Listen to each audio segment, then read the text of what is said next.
Good evening, everyone. Good evening. Welcome to our Village Center meeting. My name is Renee Novo, and I am the manager over Community Relations and Affairs. So many of you know me, but for those of you who don't, good evening. Good to meet you. Thanks for coming out.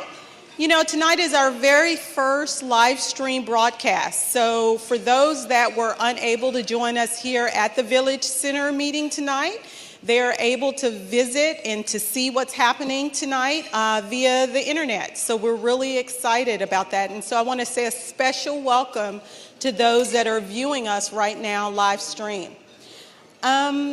We are also excited about tonight's event. We've got a wonderful musical performer that's going to come up. And then we also have a great, interesting conversation that is going to be led by Reginald Jones, the president and CEO of the Jacobs Family Foundation and Jacobs Center for Neighborhood Innovation. The conversation is going to be hosted by Michael Brunker, who is the executive director of the Jackie Robinson YMCA, forgive me for that, YMCA.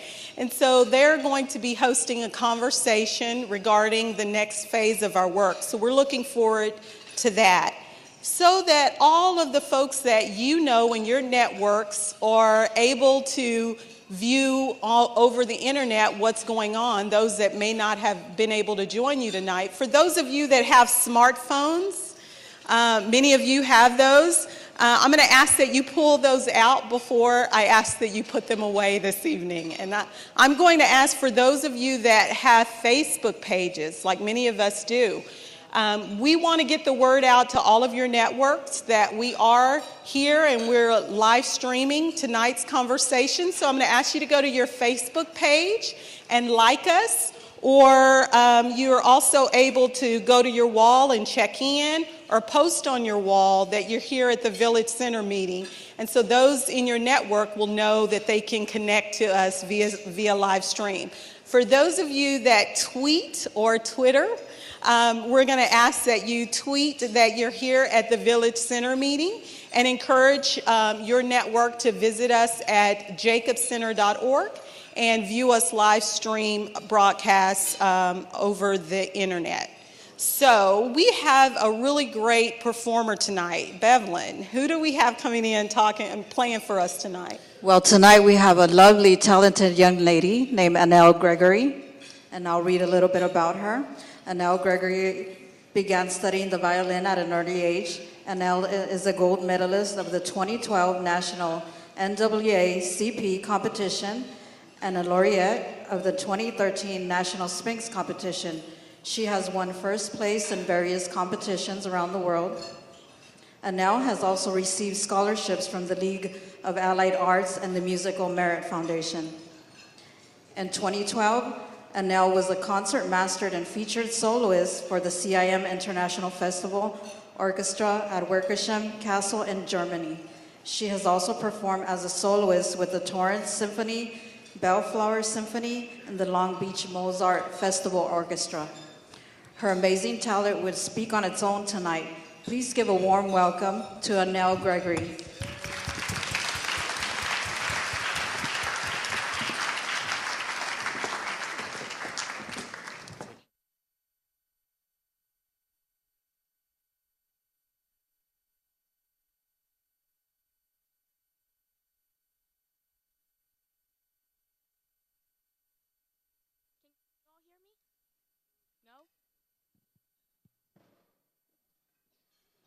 Hello, can you hear me now? Okay. Good evening, I'm Annelle, and I'll be playing two pieces for you tonight. The first one is one of my personal favorites. It's a spiritual arranged by William Grant Still. Some of you may have heard of William Grant Still. He's often known as the Dean of African American Composers and paved the way for many young generations. He did some amazing things in his life. This spiritual is called Here's One. Thank you.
Thank you.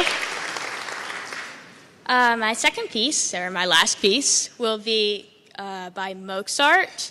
This will be his fourth violin concerto, first movement.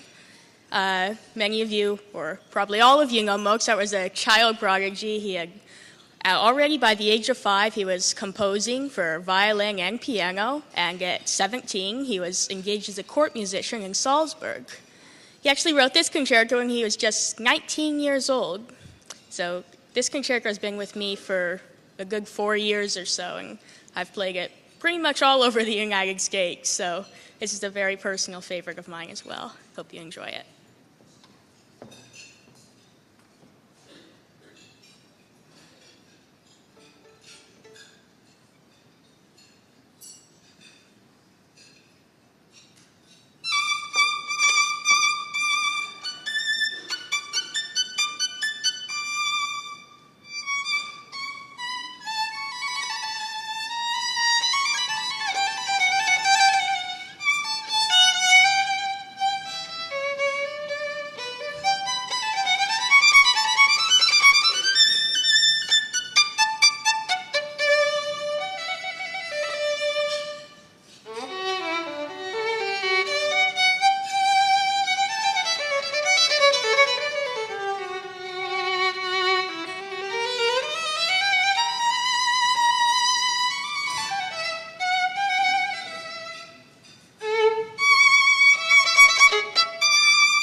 Wow, that's amazing. Thank you, Anil. How beautiful. Okay, so you guys no doubtedly have realized that we've got a theme going on this evening, Revitalizing Together. You're seeing that on buttons, you're seeing it on screens, and we'll get into more about what that means to us during the conversation this evening. But what I want to say is that it's important to us to stay connected to each other so that we can continue to have these type of conversations as we move through our days, our busy schedules. And so what we're doing tonight is asking you to share information with us about how to reach you via cell phone, via internet.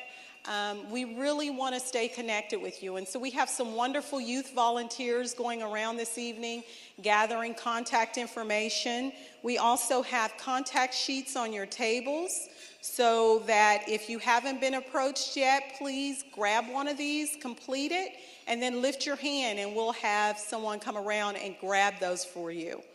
Also, during this evening's conversation, we feel that it's important that this be not just a one-way conversation, but a two-way conversation. So we're asking that you that are here at the facility ask questions, and those of you that are viewing us live stream would also have an opportunity to ask questions. And so those of you that are here, we've got some yellow sheets that are located on your table. If you'll write your questions down throughout the evening, raise your sheets, and we'll have someone come around and collect those as well. So as we move through the evening, we are ready to kind of move into the next phase of this evening's program. Valerie Hapke Jacobs is our board chair of the board for the Jacobs Family Foundation and for the Jacobs Center for Neighborhood Innovation. And I just want to thank her because without her family's support and commitment to this work in this community, none of this would be possible. And I'm going to ask Valerie to come up and introduce our next segment, our community conversation segment. Thanks.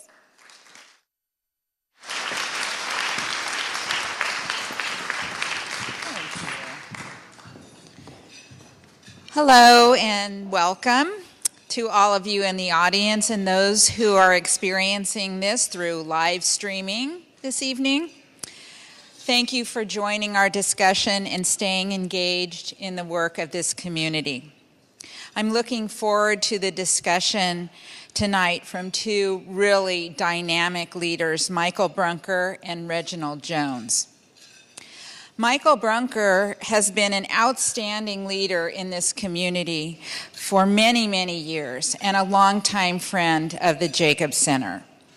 He started his work as the executive director of the Jackie Robinson Family YMCA in October of 1997. And since that time, he's grown the YMCA from a staff of 8 to a staff of over 108 people, and the board of managers from 12 to 60. His annual budget has risen from $450,000 a year to now almost $2.6 million a year. And he's not done yet. Yay, Michael. He is sitting here somewhere. He's currently leading a capital campaign so that they can totally rebuild the facility in its current location.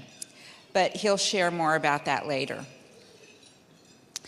Following a year-long search, which was headed by the board, staff, and community residents, we were fortunate to have Reginald Jones join the Jacobs Center as president and CEO on December 3rd of 2012.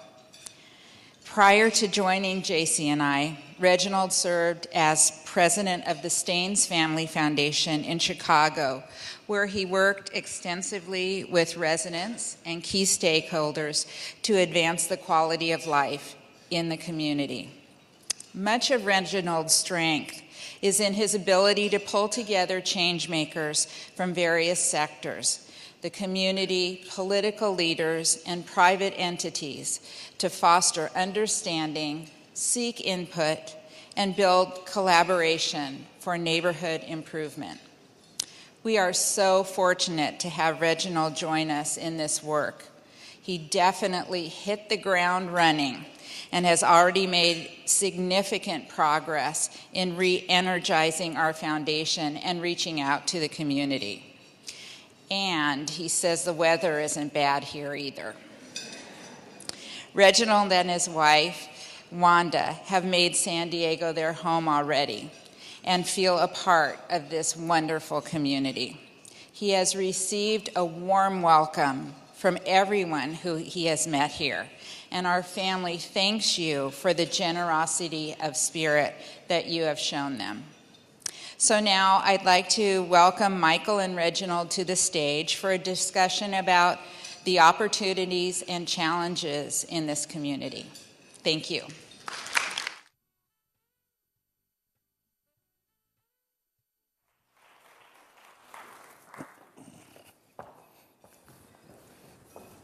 Good evening, All right. Michael. Hello, hello. All right. Great. I just need to ask one question. Does anybody not know Reginald Jones yet? He's been here 100 days, and if he hasn't been to your place, your house, your place of business, I know you're definitely missing him, but we're going to find out a lot about him tonight. But I wonder, are you missing Chicago now? As I look at the weather, Michael, and enjoy the beautiful weather here in San Diego, I think being here is a bonus indeed. So it's great to be in San Diego, and it's great to be here at the Jacobs Center for Neighborhood Innovation. Well, for those of us that had a chance to meet you to date, I think we can all agree that you've hit the ground running. It's been 100 days right now. So kind of tell us where you've been and where we're going right now. Well, I'd like to say, first of all, that I do so much appreciate the reception that I have received along with my wife being here in San Diego. I've been invited to share meals and events with the community and residents. I've had welcoming desserts and treats, and even invited to a Southern-style gumbo dinner at Robbie Robinson's home. And, folks, you should know my Southern roots, so I was most appreciative of that invitation. And this community has just been really wonderful, and it's just a pleasure to be here. I appreciate you so very much in that regard. It has been over 100 days now, and I have had over 70-plus in-depth listening sessions to date, Michael, with listening continuing indeed. I am listening to learn, and I will say as well that I am listening to lead. I certainly want to come into this community, assume the position that I have, and be a servant leader. So I am doing all that I can to understand the dynamics of this community through those of you that I am visiting with, and certainly I have been also very pleased beyond this community to meet with leaders in government, to meet with faith-based leaders and others as well. So it's just been tremendous. Well, let's get specific, though. What have you really learned since you've been here those 100 days right now? Beyond it being a community of just many wonderful folks, certainly I've come to learn the dynamics of community building in San Diego, and more specifically the dynamics of community building here in Southeast San Diego, where certainly the Jacobs Center holds approximately 60 acres of land. And with that, I certainly understand that there's been some tremendous work that has been achieved here. We can just look at Market Creek Plaza, for instance, and this wonderful room. In fact, I want to again commend the wonderful performance that Arnell gave us tonight. And how many of you would actually come back for wonderful concert presentations such as you heard here tonight? Yeah. So with a background in the arts, I will certainly see that we can make that happen and bring all of the culture that this community has alive indeed.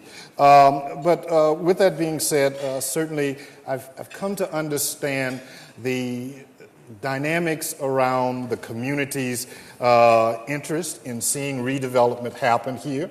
I've come to understand the dynamics around the community's 14-plus year association with the Jacobs.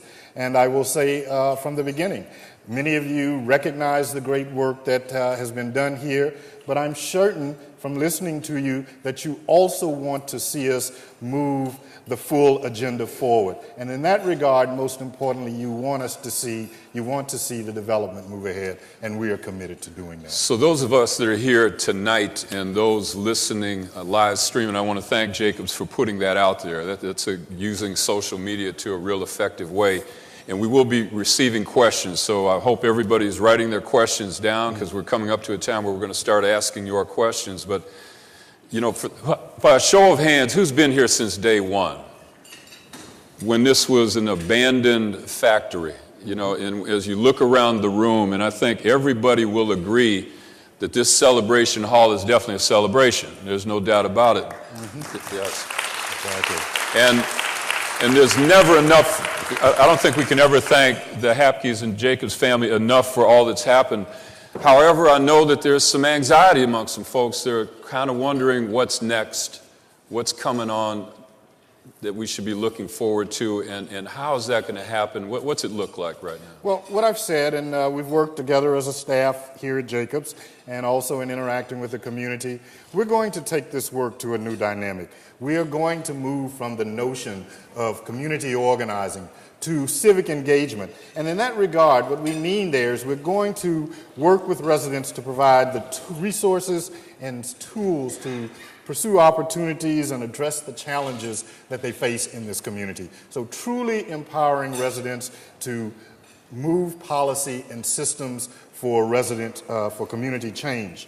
We're actually going to, in the redevelopment area, move from land banking, as I just referenced, the 60 acres of land that we have, to redevelopment. And in that regard, we're going to create the kinds of partnerships to really advance development, realizing the plan that so many of you participated in developing for this community. And also moving from community participation to governance and really formalizing resident power in decision making. 3 key areas of focus for our work moving ahead. So when you talk about community engagement, and I know that right now this is more than just a celebration hall, you have office complexes here, and there's many nonprofit partners that have moved in and filled those spaces right now, but what exactly does community engagement mean? We know that you can't do it alone. How can this community better partner with the Jacobs Foundation on a go-forward basis? Well, I think you bring up an important point, and I think moving ahead, we must partner. If we look at the plan that was created by the community through its dynamic community planning process, and certainly we can acknowledge the great work that Rocky Burris did in bringing community together, in organizing, and really helping create a dynamic community plan. We asked you, certainly, what you wanted, and you actually told us what you wanted. We even perhaps intimated that you would own the assets moving forward. You can actually say that you already have ownership in your participation in a very dynamic process for community change. But as we created that master plan, Michael, the plan itself in today's dollars is $500 million plus in this economy. And that includes infrastructure issues. And with that being said, our asset base, this foundation's asset base, and we are strong.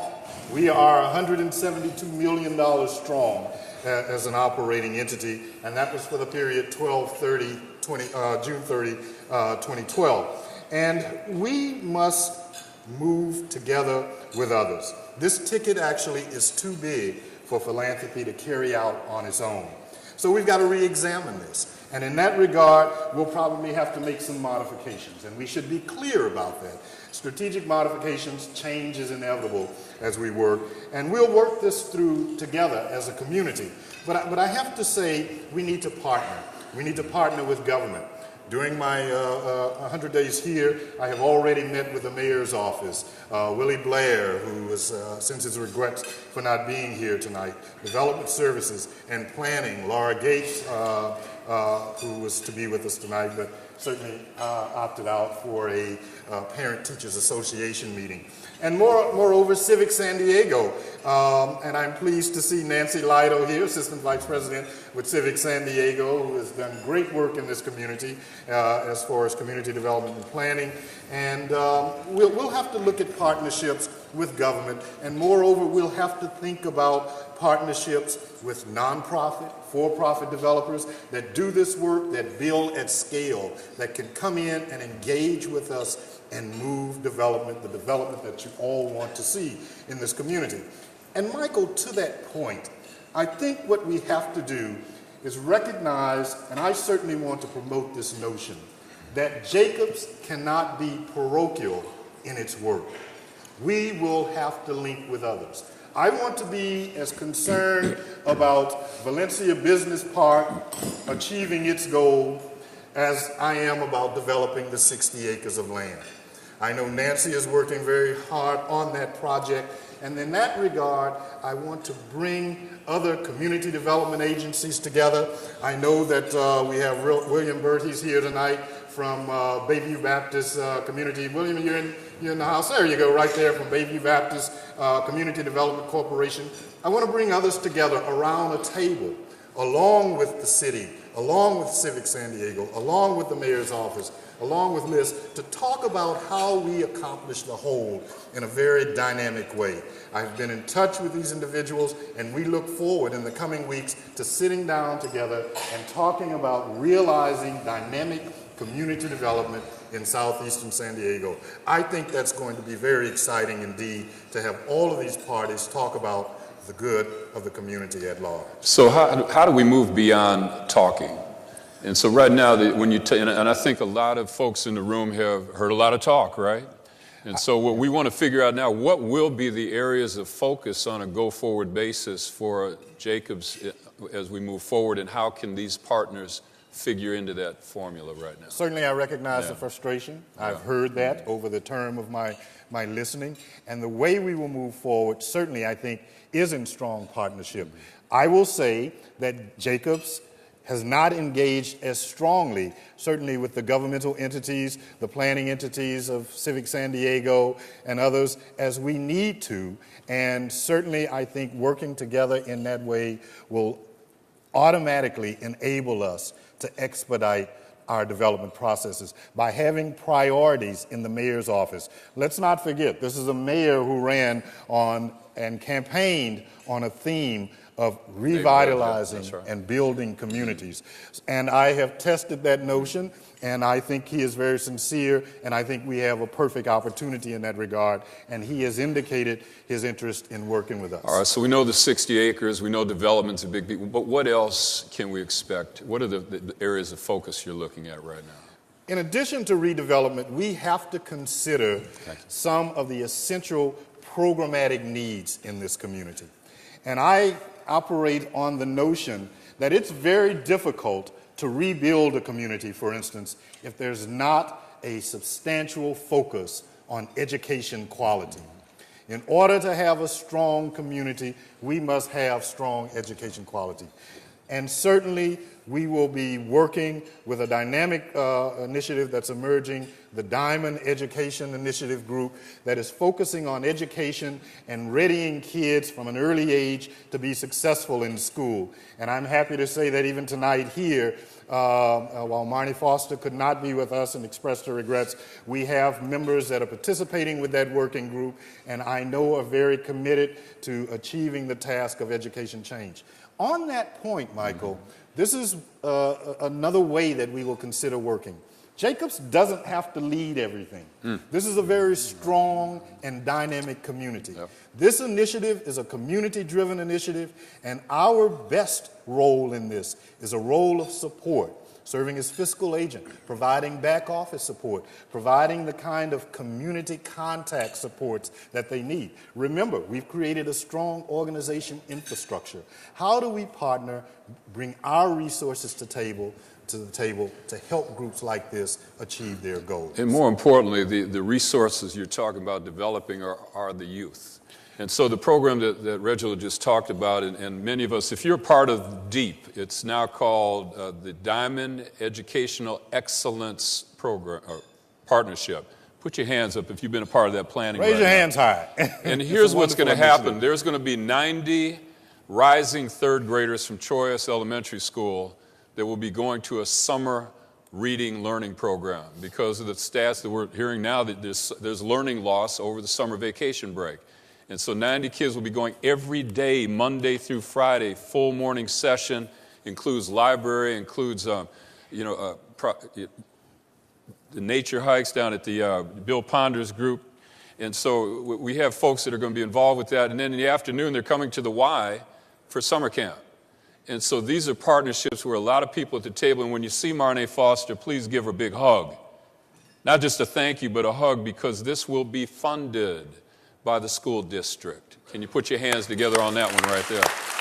Yeah. And so this is a model that's been initiated at this level right now that I think, and once again, it was facilitated right here to help make those things happen. So education is one. I heard you talk earlier about the arts. I mean, you've got a wonderful facility here. Can't we do more in terms of arts right now? But also, too, how about safety? Safety is very important, and we know this community is challenged by a number of safety issues.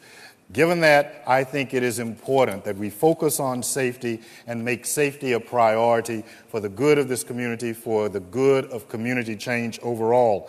And I look forward to partnering with groups like the Gang Commission, headed by Lynn Sharp Underwood, as well as groups like UAMIC. I think there are members of UAMIC in the House. I want to acknowledge the work they're doing around safety. The gun buyback initiative, certainly a strong initiative to help get guns off the street, to keep our community safe. Safety is very important. You talked about the arts early on. I have significant arts experience in my background and certainly share a passion for arts programming and increasing access to high quality arts programming in this community. This is a tremendously diverse community, and I think the diversity of this community is actually its richness. And we want to build on that richness, highlighting and focusing on the cultural ways of the various ethnic groups through the arts and through the arts in education. I think we also want to look at ways that we not only present arts in this community, but ways that we provide linkages to this community to participate in mainstream arts experiences. It is important that we not only have arts here, but we engage with the broader arts community, and I'm happy to come to this position to find that there's great work going on around building arts. The Arts Partnership, for instance, that we've been so graciously funded by the Legla Benball Foundation to partner with the downtown museums. And Sidner's here tonight. We thank you for being here and your presence here tonight. We're going to build on the arts, not only arts for art's sake, but I believe there's strong potential for arts and cultural tourism in this community, making this community a destination point for the arts, as well as arts as an economic engine. And we're going to explore ways to make the arts a foundation and an integral part of community rebuilding. So when you, all right, yeah. So when you arrived here from Chicago and you walked into this building for the first time, and there's a lot of art around here. There's no doubt. I mean, if you had the opportunity to tour the other floors of this building, there's art everywhere, and plus the work that's being done with the commissions. Can I put a plug in for our gallery on that note? Yes. There's a tremendous exhibition in our gallery, and I think that it's been viewed by many, but I think many and more of you should have the opportunity to view Rites of Passage. It's only here for a limited period of time, Beth.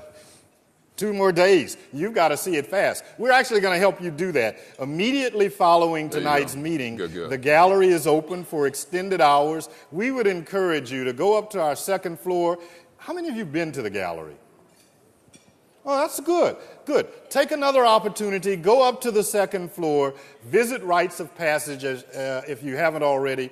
You're going to be thrilled with the high artistic merit of that exhibition that's been put together through community arts as well as loans from our downtown museum partners. Tremendous. Take an opportunity to see it. And I also want to put a plug in for Writer's Block as well, that's also been founded by the Jacobs as well. I want to remind everybody, if you have questions, write them down, put your hand up and they'll get picked up. And I've got a question from the crowd right now. So you've been out on the streets, you've been meeting people. Don't say it like that. Well, you've been out on the street. Yeah. So the question I want to ask you right now is, what role could the Jacobs team have in connecting better in the community? What more can they do? I think we can do more of the kinds of conversations that we're having tonight. I think we have to get into a level of authentic community engagement. I think our presence here, and this is not unusual for major philanthropies in minority communities, our presence in some ways challenges the trust of folks. And I think we want to do more to address that, to show ourselves as an authentic, meaningful partner with this community in moving development. I will say this. I live by the notion, to thine own self be true.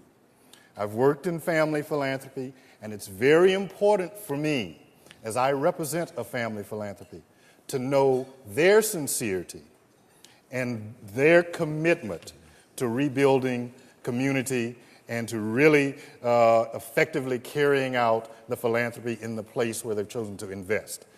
I, after numerous conversations with the Jacobs family and the Hapke family, am certain that I can be true to myself in representing this philanthropy in an honest way with the community. I am pleased to be working with the Jacobs and Hapke family in this endeavor, and we will certainly work and do all that we can to deliver to the goals that have been set out for this work.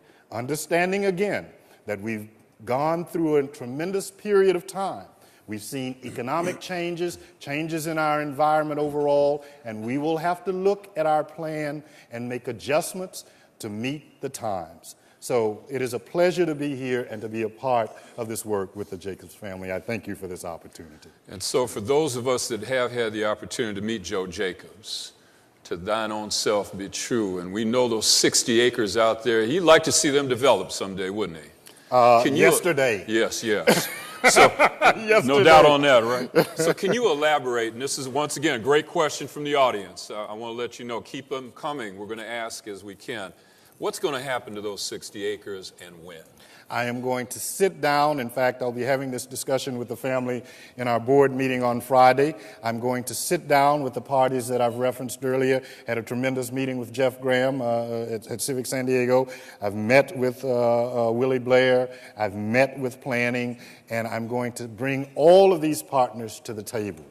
And we hope soon that we can actually have a District 4 Council representative at the table with us as well. And I want to that note, I certainly want to acknowledge Jimmy Slack, who's here with us tonight, and Venus from the 4th District Council office. And I have to say, I've had an opportunity to meet with Tony Young, who's just been tremendously helpful. And Jimmy and Venus, I thank you for all that you've done to be a part of my understanding this community and ways that we can bring about development. I certainly want to acknowledge you in that regard. And Kamal, I guess I can't move if I'm giving political acknowledgments without acknowledging the presence of Kamal, who represents Assemblywoman Shirley Weber. She has come, and we've had tremendous conversation, and we look forward to our partnership with Assemblywoman Weber, and I am expecting great things in all of our partnerships at the political and governmental levels as well, and we're going to do all that we can to be good partners with you, and I know what that means, really help you build the communities that you're called to represent, and we're going to do that. How about a hand for Shirley Weber, though? All right? Yeah. I'm sure she's watching somewhere. So when you I'm talk, hoping we can get Assemblywoman Weber really closer to this facility. Oh, all right? Yes. Good. More to come on that. Okay. So when you talk about development, and for those of us, once again, that remember what was here before Joe and Vi and the Jacobs family and the Hapke family came in and made this happen, safety. What is the impact of development on safety? And what will the development of these 60 acres continue to do in this community to make it a safe community for our families and children? I'd like to think, along with the development, that we will also be very much focused, working with the police department, working with groups, overcoming gangs and beyond, that we will be cognizant of how we're building physical buildings, but also addressing the safety well-being of the neighborhood. And that's going to take the same kind of partnerships. But at the same time, I want to mention that the police can do its work, Groups like the Gang Commission, groups like Overcoming Gangs and Beyond, even Coming Home to Stay, all of them can do their work, but it's going to take the entire community to be vigilant about helping to ensure that this community is safe, calling those officials that can respond and kind of really diffuse the kinds of activities that create an unsafe environment in our community. So there's partnerships there as well that we, as well as the partnerships that we'll have to develop with, building developers such as Community Housing Work, Chelsea, for-profit, nonprofit developers to really build out this community. And as they're making their investment and commitment to this community, they're going to have to be concerned about how we make this a safer community as well. So, talking about partnerships, I want to immediately demonstrate how we want to really uplift and highlight the works of others. And in that regard, while we've talked about other organizations, the education group, the arts groups that's doing really dynamic work, I want to turn for a few minutes, Michael, and just kind of flip the script here and Oh my. and talk to you about the dynamic work that you're doing to build a new why for the health and safety of this community. Tell us a little bit about your campaign. Well, I want to thank you for coming out. Reginald did visit with Renee, and they came out to see the Jackie Robinson Family YMCA. By a show of hands, if you've gone to the Y any time in your life, put your hands up. So there you go. So a lot of you have been affected by this Y for many years. So I've got a quick PowerPoint I want to run through for you. So you came prepared for this, huh? I came prepared. Because they told me I only had 12 minutes, so here we go. But anyway, we're calling this Revitalizing Together because we do appreciate the invitation to be a part of this wonderful gathering. And these meetings mean so much to the community. And if you look around as to who's here and who's watching on the stream, it's a beautiful thing. But we've been doing this since 1943. 1943. So World War II was happening, the Pentagon was completed, the Depression ended. Arthur Ashe, Janis Joplin, Robert De Niro, Mick Jagger, and your friend Newt Gingrich. They were all born, but that's when the Southeast YMCA was born. So it wasn't always the Jackie Robinson Family YMCA, it was originally the Southeast Y. We are celebrating our 70th anniversary of serving this community.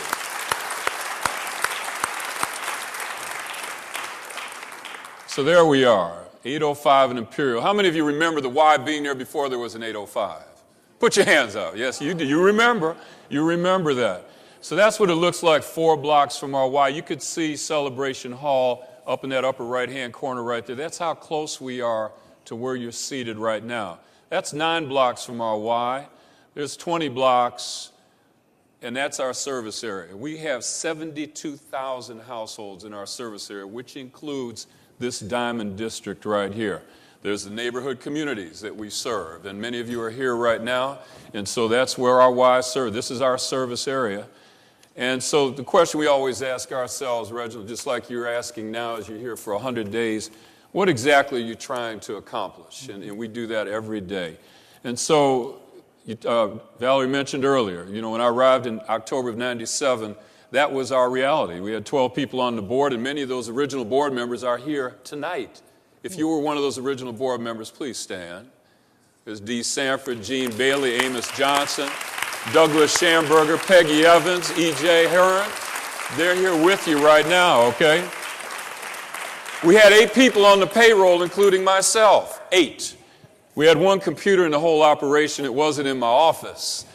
And the budget was $450,000. Today, we're at 56 on the board. We have over 100 on the payroll. We're one of the largest employers in this region.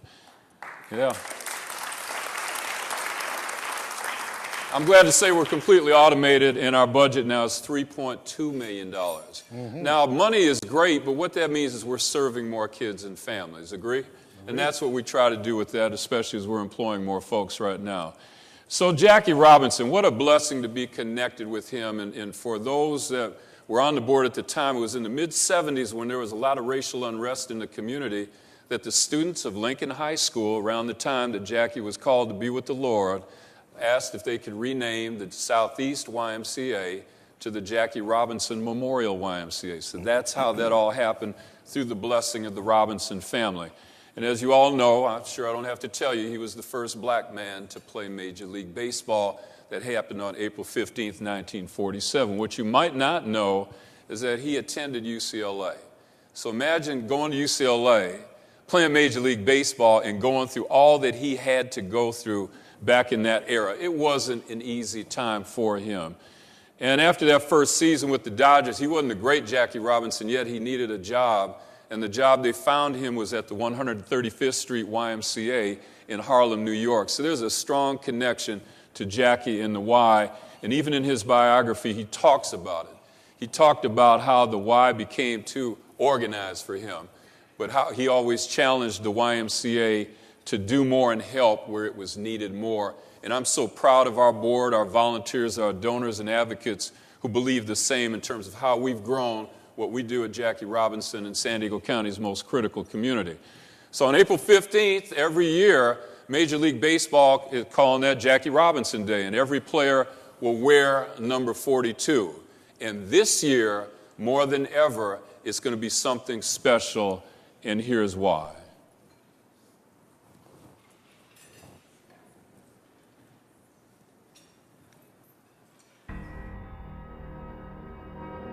My daddy left us. I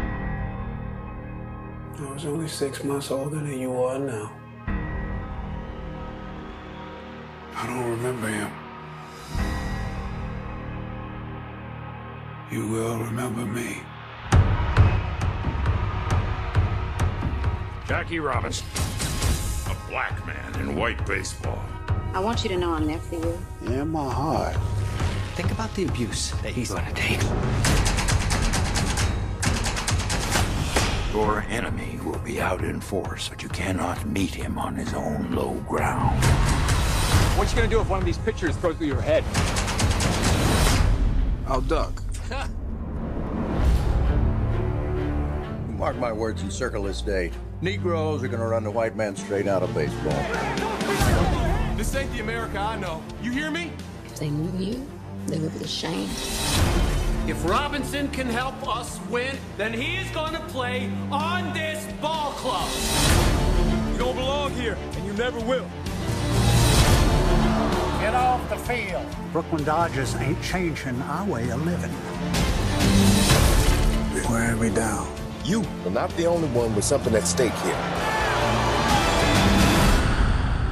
You want a player who doesn't have the guts to fight back? No, I want a player who's got the guts not to fight back. You give me a uniform. You give me a number on my back. I'll give you the guts. I father, I Brooklyn Dodger them. I jack, I rob, I sin. Oh man, I'm Jackie Robinson. Except when I run base, I dodge the pen. I'm just a ball player. You a hero. Why don't you look in the mirror? This is a white man's game. I'm not going anywhere. I'm right here. I'm a Brooklyn boy. I may take some getting used to. Maybe tomorrow we'll all wear 42.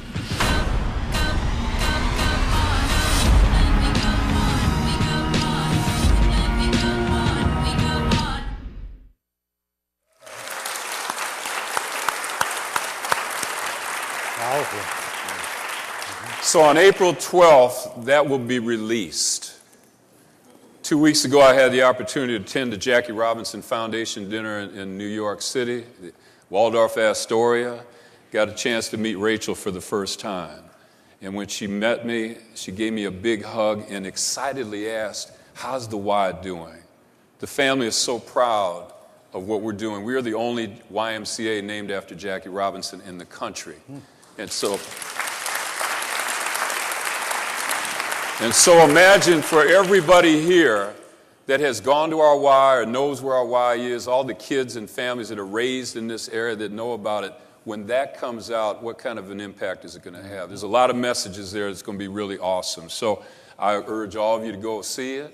We're going to get a copy. We're trying to get an early screening of it. It's going to be real special, but that's coming. You might want to show that here, right? Oh, yeah. Okay, yes, good. Yes, we can. Good.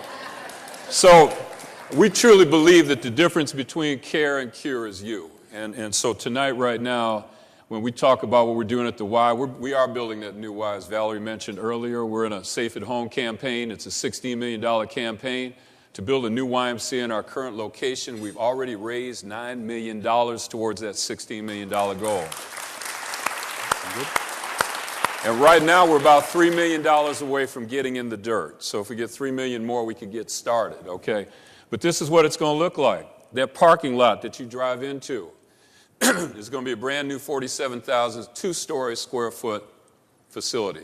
We're going to have a 25-meter by 25-yard pool that will be enclosed with a retractable roof and a splash pad sitting right next to it. And if you come by and look at the plans at the Y, I could put you in the car and drive you 18 minutes to the McGrath YMCA, which is an identical replica of what we're going to build. Same site plan, same floor plan, same architect. So that's what we're building. But ours is going to be better because we could ask the question, if you had to do it all over again, what would you do? They're telling us right now. That's what the first floor is going to look like. Our gym will be bigger, big fitness area, locker rooms, child watch, all of that, and a second floor for community engagement, community activities. A big focus at our Y is going to be teens because Lincoln High School is 2 blocks away, okay? And so there's some renderings of what it's going to look like. What do you think? Yeah.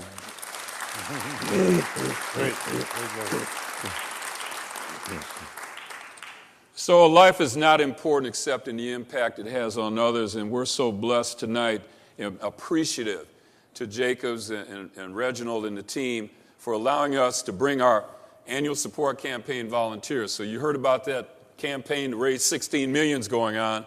Well, every year we have an annual support campaign. In the 15 years I've been at Jackie Robinson, the group you're about to meet right now has raised over $3 million. And so right now, this is our 4th report meeting. You can see already we're at about 51% of our $305,000 goal. And we're going to have our report. Everybody ready for the drum roll yet?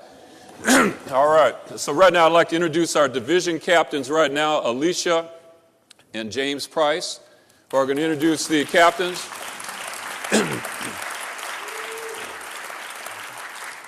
And they're going to go around to each of the captains right now. So, Alicia, we'll start with you to report on, do we have the microphone?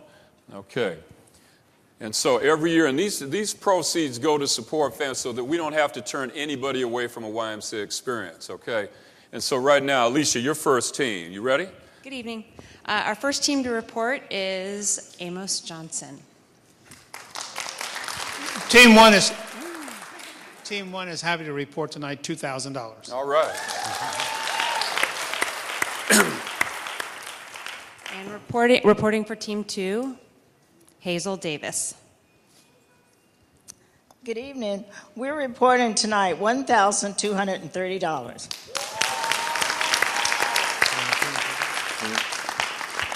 And reporting for Team 3, Mark Sherman. We are the Kansas City Monarchs as our team, and we're reporting $10,450.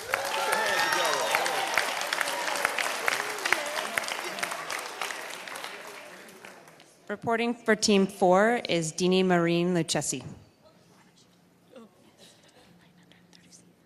$987.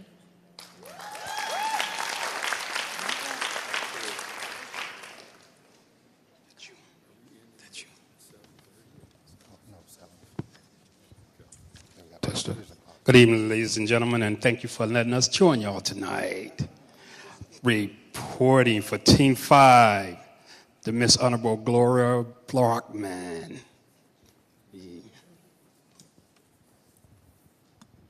Team 5 is reporting $600 tonight.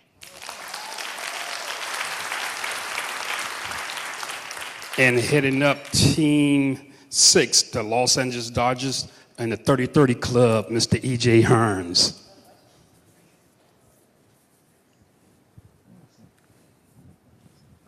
Team 6 is reporting $1,685.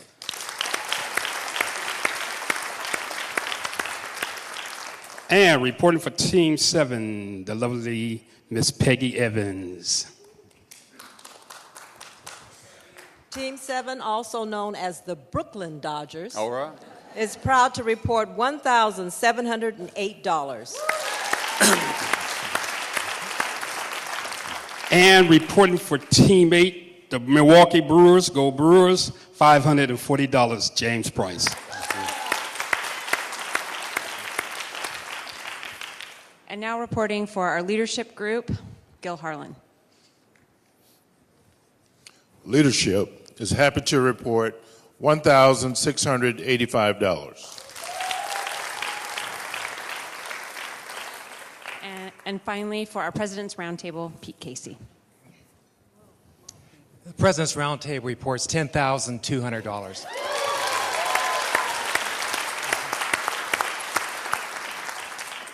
So if we add it all up, we are now at 61% of our $305,000 goal.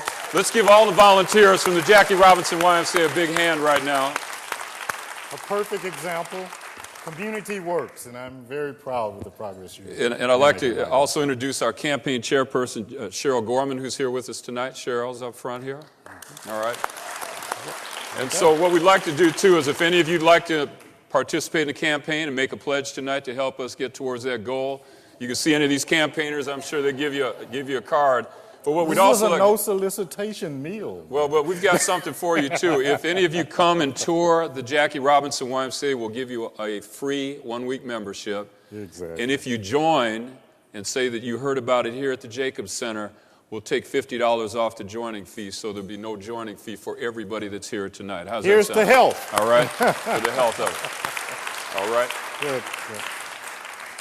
So I wanted to take the opportunity to highlight community work to demonstrate the way that we want to work together and uplift the work and mission of other community organizations that's doing dynamic work in the neighborhood for the improvement of the community overall. So certainly the Y is on a wonderful track in its effort to build community. Thank you, thank you. Mm-hmm. Are we going to 7:15? We're going to 7:15, is that correct? Yes. 6:48, so that Okay. clock's wrong. Okay, good.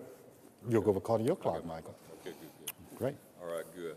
So right now we've got a ton of questions here for you, and I do want to thank you for this, but I think also, too, that these partnerships are what's going to make things happen, and you've nailed it in terms of your original observations, and there's going to be a lot more people in meetings to come that are going to be able to talk the same. So Absolutely. Here's a question for you, and who's been to Chicago? Put your hands. Oh, wow. So you can't hide from this question. I right here. can't. Okay. And for those of us that have been to, obviously Southeast San Diego, I'm from Detroit, but I've been to Chicago, but Southeast San Diego is not Cabrini Greens. Absolutely. We all agree with that? Right? Absolutely. This would be paradise compared to that, right? But what have you seen in Chicago? What kind of things worked there that you think would be good for this community in real time, not down the road somewhere, but what can you bring to the table now in terms of those models that can work here in this community? I think Chicago has a couple of things, and I can just hit on it.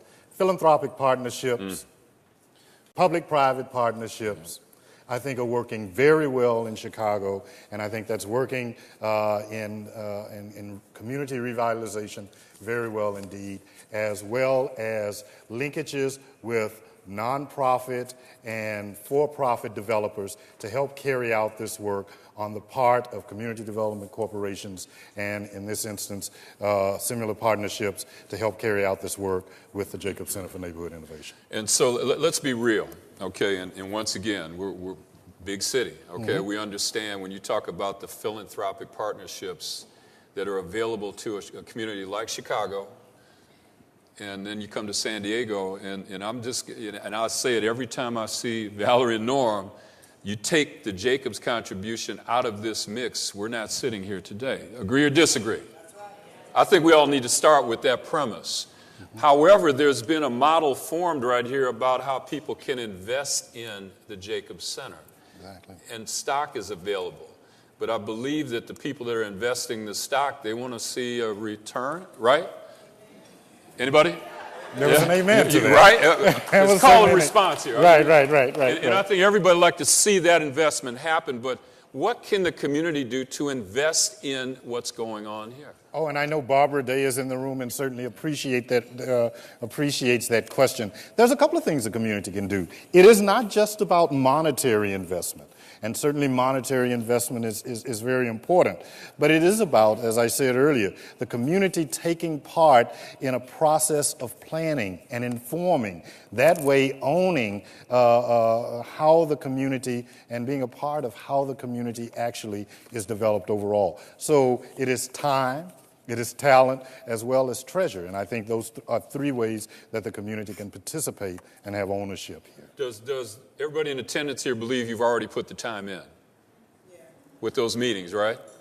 So I'm seeing a lot of heads nod right now. So I think there's a lot of folks here tonight that feel they've been, and this has been probably the beauty of this whole process, is that there's been a transparency all along. Mm-hmm. People have been able to give their input, response to it. Sometimes the plans don't, I mean, how long have we been planning the why, folks? I mean, you're looking at me saying, when are you finally going to build it, right? My kids say that when they come home, Dad, what's going on with the new why? Mm-hmm. You know, and they want to see, it's been a long time in the books, but I think folks really want to see that motion and how they invest in it. But for those, how many of the stockholders are in the room tonight? If you own stock in Jacobs, let's give them a big hand. Absolutely. Right now. Yes. We thank you. So, and ironically, this question comes right behind that statement, but don't take it personal. Can mental health services fit into the safety plan? You know, we've been talking about that. What does it mean? And when we talk about safety, we talk about it as a health issue. And when we talk about gun violence, we talk about that as a health issue. I think when we talk about mental health, I think there are certain safety concerns that arise from that, particularly if you're like Chicago, where government is not necessarily doing a good job with institutionalizing or providing the kinds of supports for those suffering from mental health. And certainly I think we have to be concerned about that as part of the safety effort. That doesn't mean that Jacobs can take on all of those parameters within the health and safety realm.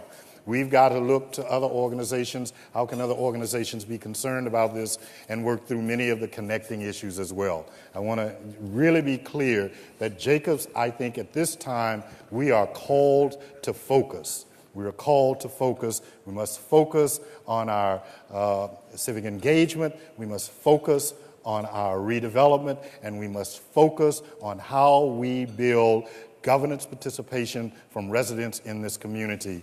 And all of those things have to be critical in our work. I do want to take a moment. He promised to be here to represent Mayor Filner, and I want to recognize Dr. Willie Blair, who is here with us tonight from the mayor's office. Thank you so much. I want to recognize him because Dr. Blair has agreed on behalf of the mayor and with the mayor's consent to staff the table of partners and to staff the table from the mayor's office of the partners that we'll have with Civic San Diego, planning and otherwise. I think this is an important step to move that development because people have been a part of the process. You've put a lot of time in. I've heard you over my first 100 days. There's a little bit of planning fatigue in this room. There you go. You want to see motion. We've got to do it. It's not going to happen tomorrow, probably not in the immediate months, but I am certain, Nancy, you'll back me up on this, and Dr. Blair, we are going to have some things to say of substance, not about just a plan, but how we're going to move a plan with a timeline associated with it. I'm committed to that. I actually think that's the way the board's going to measure my performance anyway. I have to be committed to that. All right. And your stakeholders too, right? And the that's stakeholders right. indeed. Right. That's stakeholders right. indeed. So let's get the elephant in the room out of the way. Probably the question everybody had on their hearts and minds right now. Is Walmart still planned to be located at Market Street? We are negotiating with Walmart. And we will continue until we determine that we're unable to do so, and certainly we will, in a way of authenticity and transparency, advise the community accordingly and to the full detail and ramifications around that. Was that good enough for you? Tell us what's the timeline? What are you thinking? Well, you've been working with Walmart for two years plus. Mm-hmm. And certainly Walmart has a certain way of operating. the Walmart way, to be quite transparent about this. And Walmart can't necessarily have its way in coming into the community. There are community concerns that you put out as a body in the planning process and the process in working with Jacobs to determine a future Walmart in this area, such as community benefits. That provision has been denied by Walmart. So we have to think about that. What is the fair price of land? And we have to have a fair price of land. On land. We cannot be, we've held the land for some time. We cannot necessarily afford to lose on that investment. Is Walmart going to be able to be reasonable in its land transaction with us? That's a factor that we must reconcile. So there are many issues there, and I just want to be perfectly clear to you. There are many issues which will cause us internally to have to make some determinations around Walmart, go or no go. And I assure you, and quite frankly, let me be honest with you, it is a very tough position that this operating foundation is in, having to be the kind of mark of approval, go or no go for a Walmart. That's a very tough position for us to be in. But at the same time, we've invested in land. We've invested in land on behalf of the community. We need a fair deal on the land, and the community has said that it wants certain things from Walmart, hiring, jobs, and those jobs associated and connected with this community. We know the unemployment numbers. We need a change in that regard. Walmart should participate, and they should be a good community partner, and if we can't determine that, we must say no. Bottom line. Okay. You like that? We're okay on that now. So, and I'll tell you this too. I've had the opportunity to sit in on some of the planning meetings with Chip and Rocky and Charles and the group that are interviewing, developers, people brokers that come in and tell you what you can do with what you have. It hadn't been too encouraging at times. They come in and people just not knocking down the door to come and occupy it unless you develop it. Mm-hmm. But if you put it up for sale, they want to buy it, right? So that's the market that's out there right now, and I tend to ask the stupid questions at times. I like to call them power questions, but the question I asked them, and this was, we met maybe a couple times before that, one of the folks that got up, and I just said, well, what are you bringing to the table other than getting a deal, right? So you're making the connection, but I mean, I'm looking at what was been invested. Are there any philanthropic developers out there? The answer is? No. The answer is? Yeah, they haven't come forward yet. Mm-hmm. The philanthropic developers aren't stepping up that want to partner like they want everything developed for them. And so these are things that they're weighing it out, the time that's taken. It's been hard and it's been admirable. And residents are in these meetings. They're allowed to ask those same questions so you can get a flavor for what's being heard. But right now, 60 acres is, it's not much. But I think what can never be developed is going to be a plus, especially if you can have the same result of what we're looking at right here, right now. And we're going to do all we can to certainly realize that. I'm optimistic. I had to come to town optimistic. Yes. I moved a number of miles. I can be nothing short of optimistic that we'll get something done. I was speaking with Bishop McKinney before coming into this meeting here tonight, and he assures me I'll succeed. I think he's got some good connections. And with prayer on your side, that will happen. So here's one related to development as well, and it talks about renewable energy. So, and that's big in the community, in the country, and the world right now. And what can happen here with what you have, and what are you looking at in terms of renewable energy on existing buildings, parking structures, parking lots? Any plans for that? Well, I think that is part of our overall conceptual plan that we will really need to begin to have more specificity about. I'm certainly for green, and a lot of work has been done here with green in mind, if you will, and certainly sustainability elements. And I think we have to specify that in our plan as we go back, review our plan, and make it right to move ahead. The ingredients that's going to enable us to manage it have the right kind of investment, bring the right kind of investment and investors to the table, and that needs to be a key consideration in our development. So we had the opportunity tonight to hear about the Jackie Robinson Family YMCA, and even though we're not a big nonprofit, we're probably bigger than many of the smaller nonprofits that are in the community that do cultural things and social work and teaching and performing and arts. And so the question here is, how can smaller nonprofits or people that are looking to get into that relationship with you, how does that work on a go-forward basis? Well, I want us to do this together, and I want us to revitalize together. But I want to be clear about this. I am looking for partnerships, but when we talk about partnerships, we must be committed to standard, high quality work.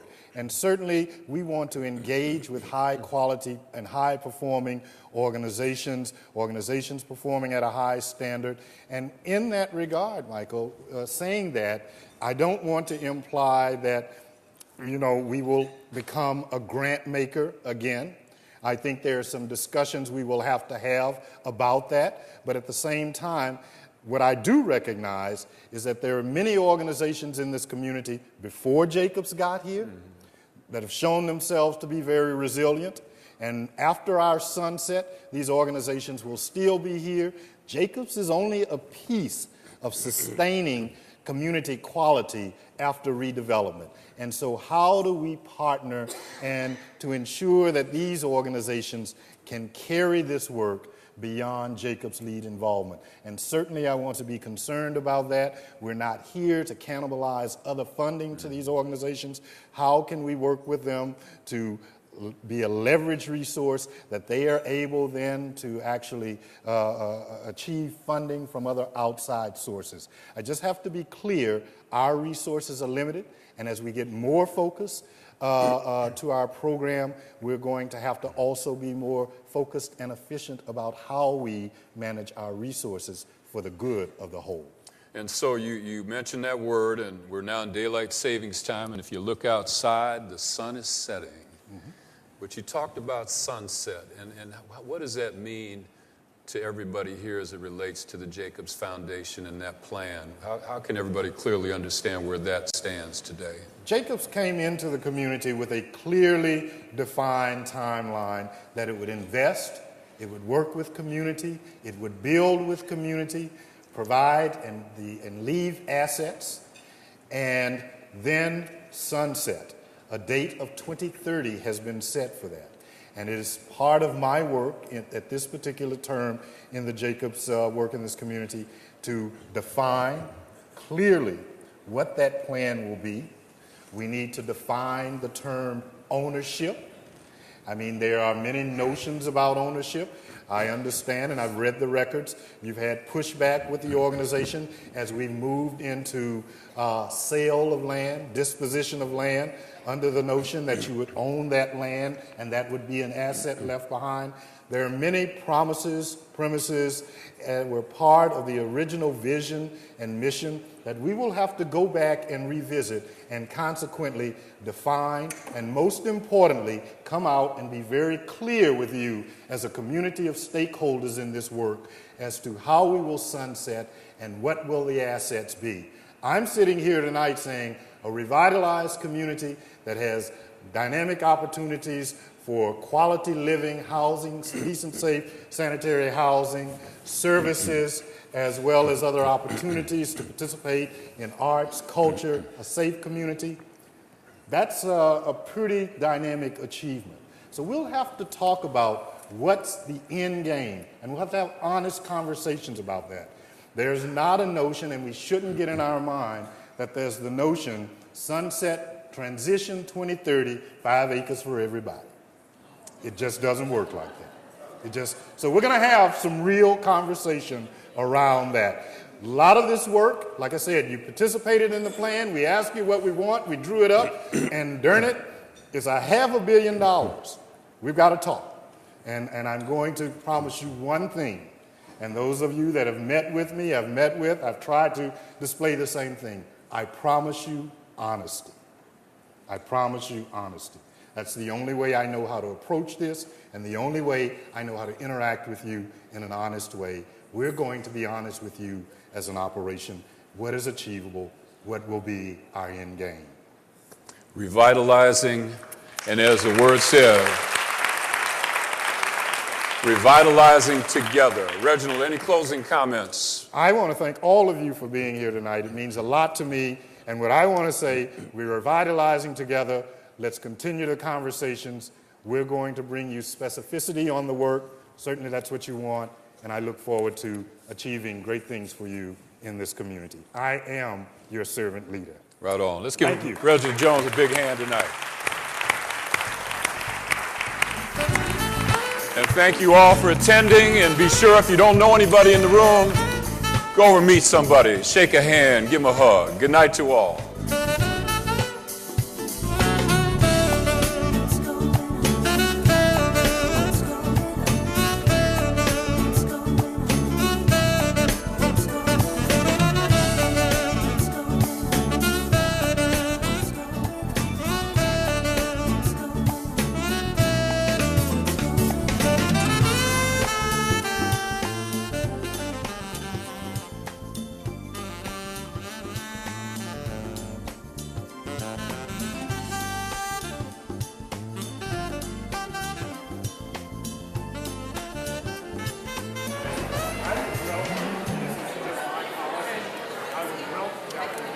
More questions?